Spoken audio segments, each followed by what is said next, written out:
जुंगशाही में रिपोर्ट करे हुए हुजूर अहमद ब्रोही जुंगशाही जो गोठ सब्ज अली ब्रोही में गवर्नमेंट बॉयज़ प्राइमरी स्कूल के सीनियर उस्ताद हेडमास्टर साईं उस्मान ब्रोही की तालीमी खिदमतुन के एतराफ़ तौर शानदार अलविदाई तकरीब मुनक़िद की वई जिते उस्तादन गोठाणन सियासी समाजी शख्सियतुन ऐं लोअर स्टाफ पारां खेसि भरपूर ख़राज तहसीन पेश कियो वियो।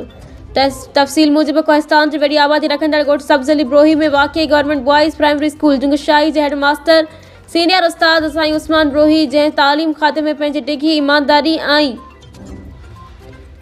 मिसाली सर्विस मुकम्मल कई जैं मान में स्कूल इंतजामिया पारां अलविदाई तकरीब कोठाई वई। तकरीब के खिताब कंदे साईं न्याज़ अहमद जोखियो चयो त साईं उस्मान ब्रोही जड़ो खुश अखलाक नरम दिल तजुर्बेकार शागिर्दन के पंहिंजाइप जो एहसास ॾियारींदड़ उस्ताद असांखे वरी मुश्किल सां मिलंदो। इन पंहिंजी सर्विस दौरान हमेशा शागिर्दन के बहितरीन तालीम इखलाक ऐं शऊर ॾिनो।